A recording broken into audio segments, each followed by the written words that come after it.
Hi Becky, I'm Mark, and I'm going to try to walk you through a few things on maintaining your nippers. So you don't have to look at me anymore. We're going to be looking at my nippers.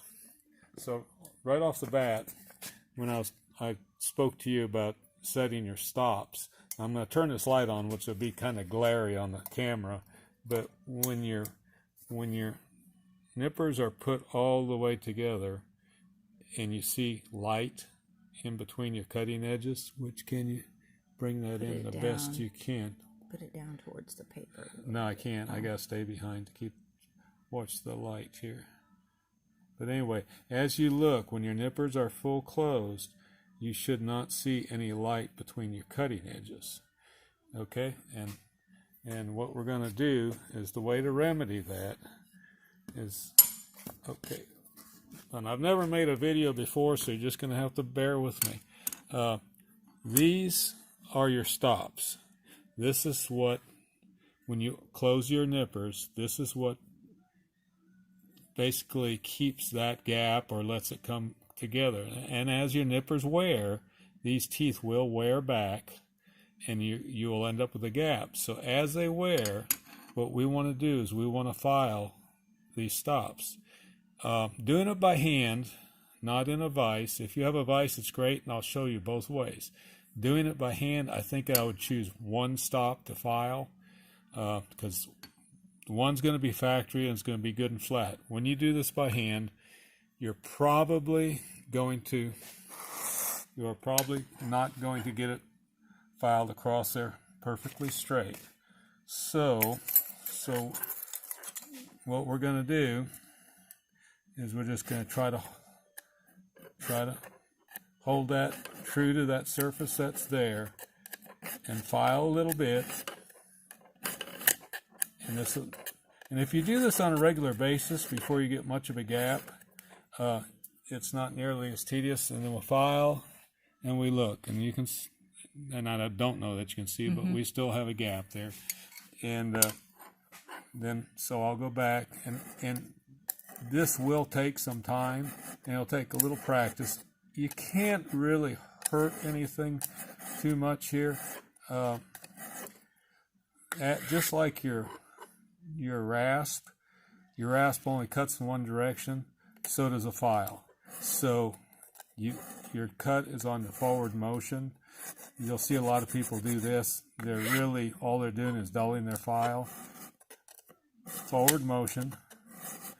Nice. Try to make nice even strokes, and then work a little bit. I always wipe my finger in there, and then check again. Well, actually, doing much better. Now these nippers are worn, so I have a little bit more gap on each end than I do in the middle. Now, when I refurbish, I correct that, but I'm making this video just for maintenance, so we're not going to go there. Now, what I try to do is I will take a piece of paper and see, did I get it? Did they come? No, not quite. They're still not together. When you're actually touching, and while I'm talking to you about this, we want them to just touch so they will cut or grab the paper good. What we really don't want to do is overfile them, because when you overfile, your two cutting edges will actually try to pass one another, and that it happens. I've done it. Hey, I still do it once in a while. I'll get a little bit too aggressive on my filing, and okay, a little bit more. Okay, before I go any farther, if you do have a vise, if you guys have a bench vise at home, then what I do to set my stops, and this does, well, hang on, I kind of was clamping that up for another reason. Okay, what I'll do here is I'll drop my file between the stops, and then file this way. And I actually have a little file that works real good on this. These files are nice and small. Of course, you want a smaller file that you're not getting into your cutting teeth. where I got this, and they're a well-made file, is that actually it's a chainsaw file for filing the stops on your chain on a chainsaw. They seem to be good quality files. Okay, we're not there yet. I can still see some light. So, here we go.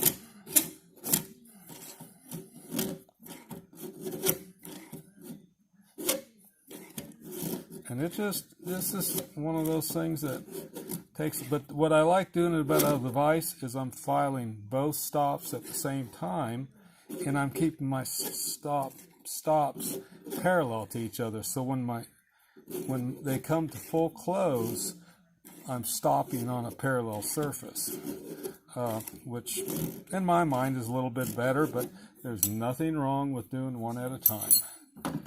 All right, here we go. Okay, we're getting a lot closer, and I'll check again. Ooh, I'm close. I'm indenting the paper. Now, if I was to take something fat like this, where it's folded over, it would probably nip it right off. So this is for demonstration. I can keep going, and but you should get the idea of what I'm going after now. Okay. Next thing is what you were talking about, your GEs coming in. They cut pretty good when you got them, but then they seem to go dull pretty quick. All right. Turn that light off. Oh. It's Okay. well, Is that's that not better? Any better either. Move. Maybe I did. There. So when you get your new nippers in, the way the factory sharpens them, and I could see them from your picture, if you look very closely, this, if you understand, okay, so this is the way I'm drawing that. This is the top of the nipper.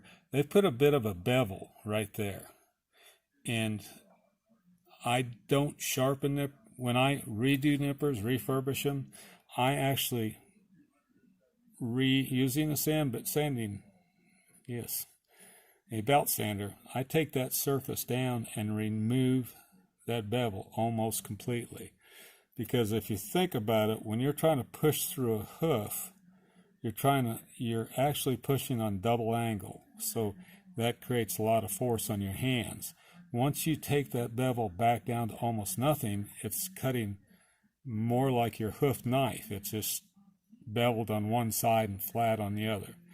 Like everything that you do, the reason that they do that is it's not probably, it does.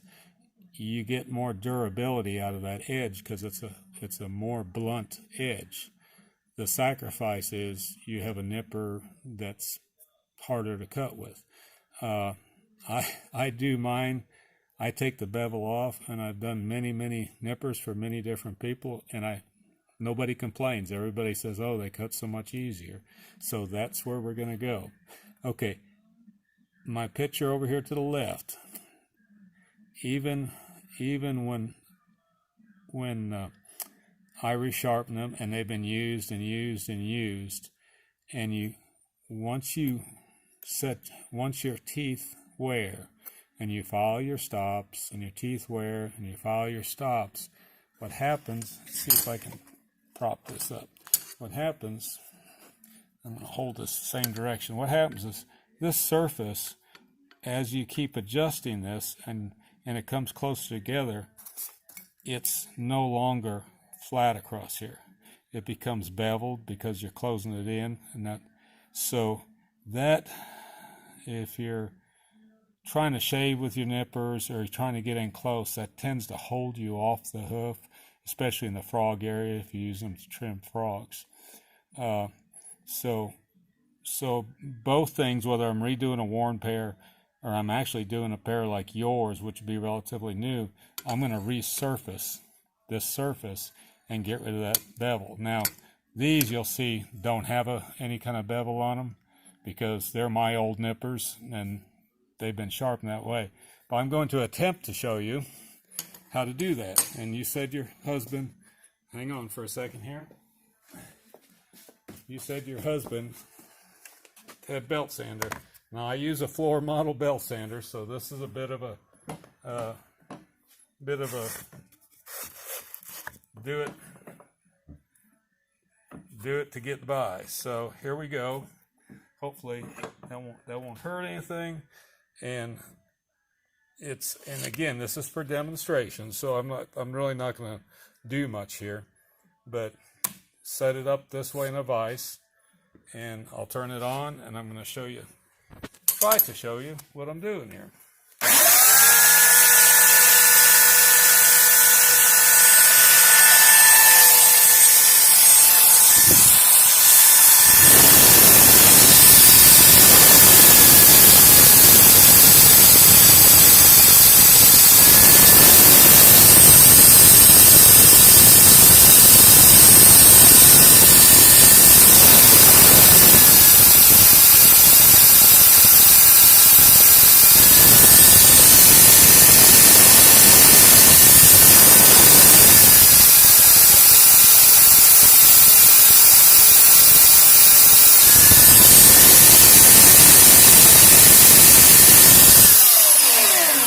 I'm sure you appreciated that loud noise, but this is essentially what I'm doing. And now this is it's 2 course and it's very dull belt. It was a belt sander I just had sitting on the shelf. I use an 80 grit on my floor model, which seems to work well, and a sharp belt helps. You can tell these nippers have actually been hit pretty good, and they've got a hollow spot here. As you're doing this, you're going to build heat. So you got using your fingers, you just kind of, and do a little and watch. If you see you're sanding too much on one side, then it's not a matter of like lifting it up. It's just a matter of maybe just applying a little force to the other side, because you want a little bit makes a lot of difference. So you have to be gentle, and as you're sanding, you're kind of working it back and forth to get even wear on your belt. And if you get too much heat, either take a moment, let them cool down. On my floor model, I'm not sure how it would work on a belt sander like this. On my floor model, I have a coffee can of water here, and I dip them, swirl it in the water, cool them, and it'd be all right here, because you could just take a rag, dry them off, and once they're cool.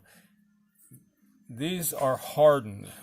When they make these, they harden them, and when they're real shiny, you can actually see the hardened moon here. And so since that is hardened steel right in there, if you ever see it discolor from heat, you'll temper the steel or draw it back, and that will soften it, and then your cutting edge just won't stand up well. So you need to be careful about heat. I'm trying to think. Okay, last but not least, another thing that reduces a lot of hand pressure is this guy right here, or Rem oil is a gun oil. It's got TFP, the Teflon in it, which is okay. I have some Kroil here, which is good oil. Not so important. I'm not a WD fan, because it just doesn't seem to be as good of a lubricating oil as it does a penetrating oil or a water disbursement oil. So if you ever really look at your nippers, you're going to see that the pin is locked into one side of your nipper. See, it rotates with. On the other side, obviously, so this side of your nipper is the one that actually rotates and wears on the pin. What I like to do is, and it doesn't take, if you did this daily, it really reduces your hand pressure. Take and just let that oil work in between the jaws, and you'll see that it ends up down in there. And also just takes very little, but a little bit here. If that pin is lubricated, what it means is your hands are going to get a break, because something working on a lubricated surface, you get a lot more pressure for a lot less hand pressure. That, I think, is all I'm going to try to cover. If you have questions, just message me back and I'll try to help you out. Thank you.